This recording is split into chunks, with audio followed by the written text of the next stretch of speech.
doing today? My name is Kenneth Keat, the adaptive fitness instructor here at Warrior Strong. I'm here with my man, Chris Smith. How are you? Program director for Warrior Strong. And today we're gonna bring you a great adaptive exercise, level 1, 2, and 3, so stay tuned.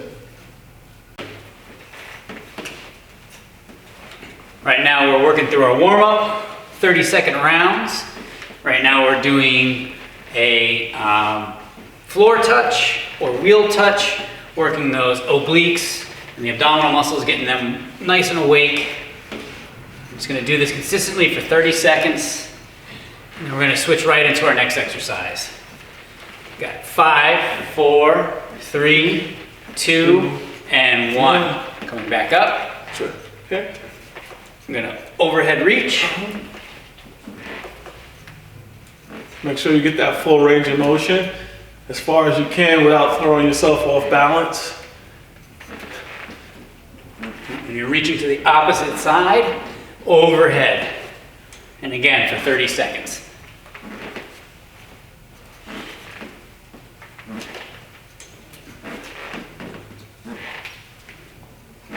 And 3, 2, and 1. Go right into the next exercise. Okay. Doing these modified burpees.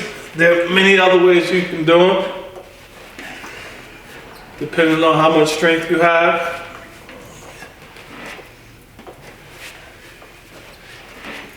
And again, all these exercises are for 30 seconds during the warm-up, right into the other.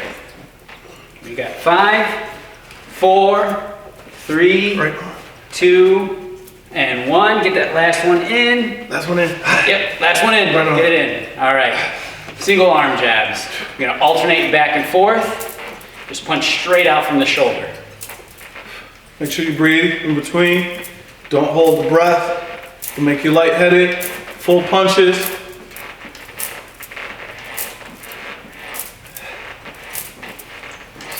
Five, 4, 3, 2, and 1.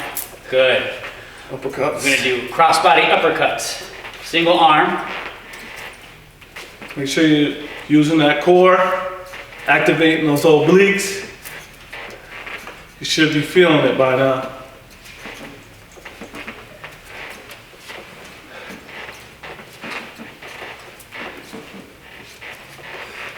Almost there. 5, 4, 3, 2, and 1. Good. We're gonna come back to those jabs. Both arms this time. Yeah.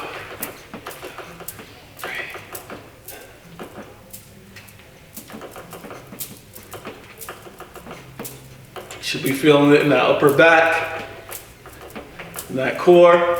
Your breathing should also start to getting heavier.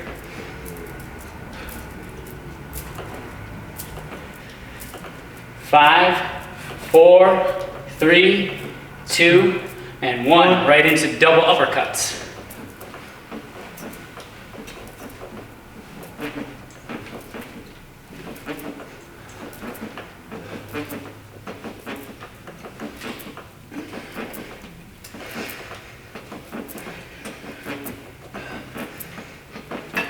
Woo! 5, 4, 3, 2, and 1. Right into our Still, we're gonna be doing the steering wheel. steering wheel. I'm gonna finish it off with the steering wheel. Like, to me, this is my hardest warm up. I'm a T6 complete, which means I only have the top 2 abs. So this is really making me work, but I love it. So make sure you get the full range of motion. Like you're driving that big old dump truck, making those turns. 5, 4, 3, 2, and 1. Good. All right, we're gonna take a minute break. Welcome back, everybody. Kenny and Chris here for the fitness class level 2 adaptive program. This one's a little bit tougher. We're gonna use a mixture of bands and dumbbells for this one to progressively load the muscle in order to build strength and maybe a little bit of size, depending on how well you're doing these exercises. We're going to start with a bent over back fly. And this is similar to the chest fly in exercise 1. Don't hit yourself in the face. Yeah. And you're still going to do that same motion that you did before with the chest, where you're stretching and flexing, pinching the chest together. However, it's going to be with the back. So he is bringing his arms up by pinching his shoulder blades together, like he's trying to hold a pencil in between them at the top of the movement. If you wanted to, you could pause at the top, hold it a little bit longer, get a little bit of an isometric stretch in there, and then come back down if you need to make this a little bit harder for you, depending on your fitness level. This is a very good motion to offset some of that forward movement your back does if you're pushing your chair. Okay. And then we'll take a 30-second break. All right, triceps. All right, now that that 30-second break is up, we're gonna go right into the next exercise, which is a regular bicep curl. You can do them one at a time, or you can do both at a time, depending on your fitness level and how you want to do it. Kenny's going to take the single arm approach for today, and we'll work through that. We're going to do 10 times on each side, starting with whatever your dominant side is, and you're going to just bend your elbow, bring the fist towards your shoulder, and just make a bicep muscle, like you're curling your bicep, because that's what you're doing. Mm-hmm.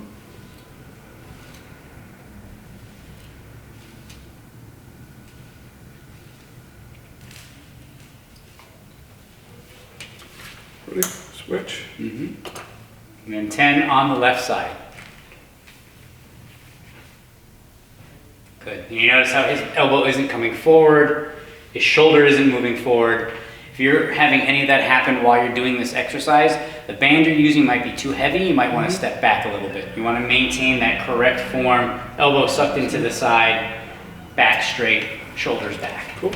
Good. 30-second rest, and then we'll go right into the supinated lateral shoulder raise. Is that under here? So you're going to hold it here, and you're going to bring the arms out at a 45 degree. I might have to go under here. Under there might be too.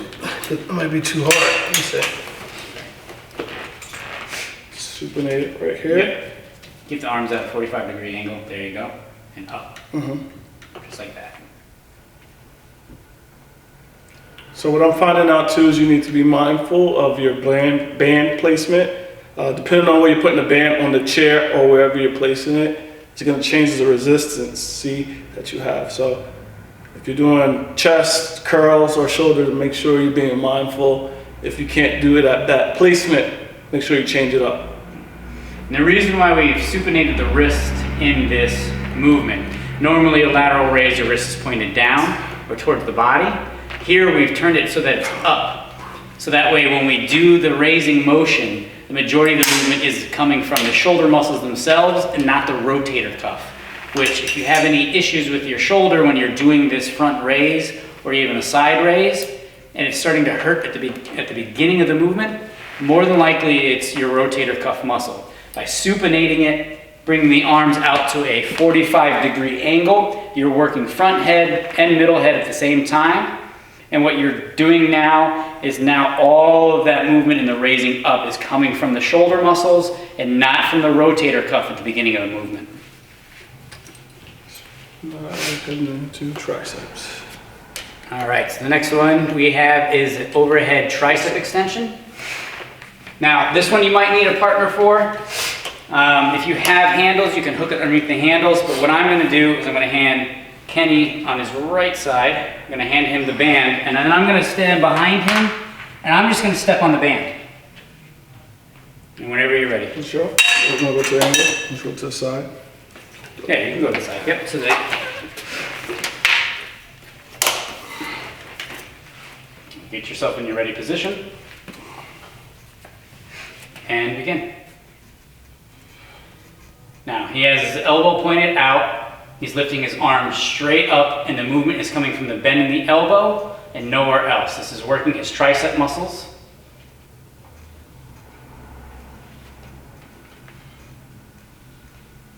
You notice that's a nice steady movement.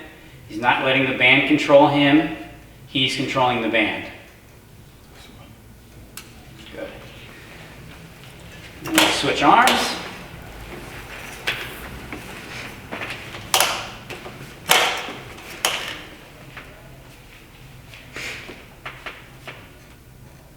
Good.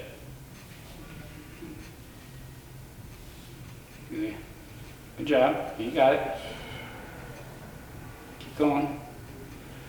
Remember, if you're helping somebody do these exercises, the biggest thing that you can do is help motivate them. Keep them going. That's it? Good? All right. Nicely done. All right. Take another 30-second break. And then we go into the overhead Arnold press. So we've done with the band. We're now going to move into dumbbells. It's important when you start off, what weight do you want? 10, 15, 20? Probably like 5. 5? Okay. Yeah. All right. Good. You want to start with a weight that is going to be easily controlled by you, but still offer some resistance. Ego lifts are great if you're trying to get big, but if you're not doing the form properly, you can really hurt yourself. So the Arnold press is a simple movement. You're going to bring your dumbbells out in front, elbows bent, at shoulder height. You're going to rotate and bring your arms back so that the dumbbells are over your shoulders. Then you're going to press straight up. You're going to come down and rotate in to come back to the starting position. So in one fluid motion, you're pressing up, coming in, out, up, and back in. And before all of you who are worried about this exercise because of your shoulders, you can do it with one.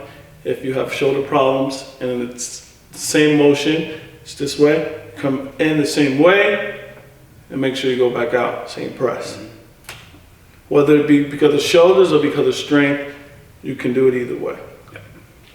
So you can do it like this, or I believe I can do both, same way, like this. You feel it instantly in your back, in your shoulders, and then your chest. And this exercise is really good if you have limited time, because it's going to hit all parts of your shoulder as you're working, and a little bit of your upper back as well. Now, if this is too much for your shoulder at all, if that rotation coming out this way is causing you issues, you can take your weights and instead of coming from in front, you can do a straight shoulder press, wrists pointed towards each other, and just press straight up.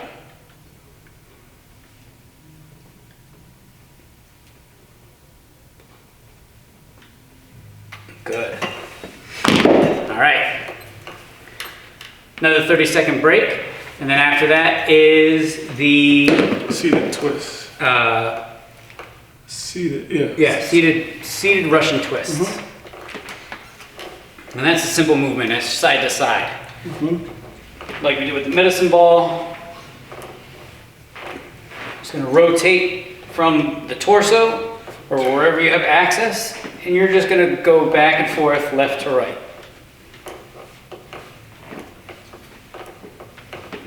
You're going to do 10 times on each side.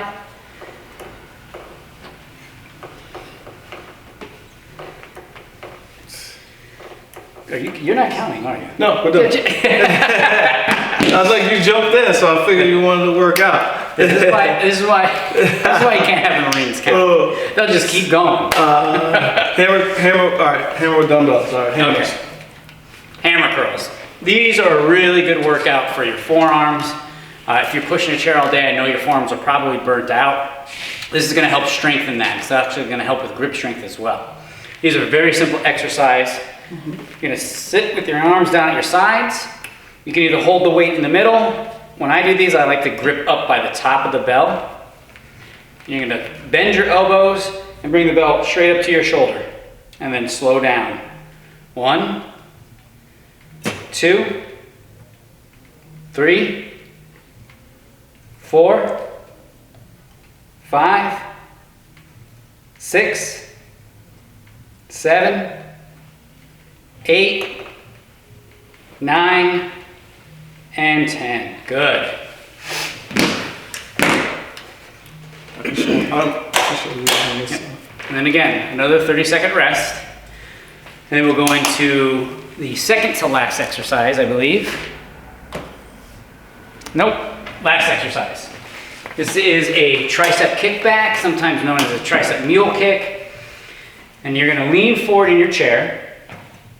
You wanna keep your upper arm parallel with the ground if you're able to. I understand if you can't. And you're just gonna simply bend the elbow and kick the weight back. Bend it in and kick it out. This is also going to work the outside of your tricep, that little horseshoe shape. I know some of you might not care about that, but if you're looking for that, this is going to work that. If you're looking for a strong triceps, this is also going to give you strong triceps. And then 10 on this side. You bring your elbow up higher, right there. There you go. Good.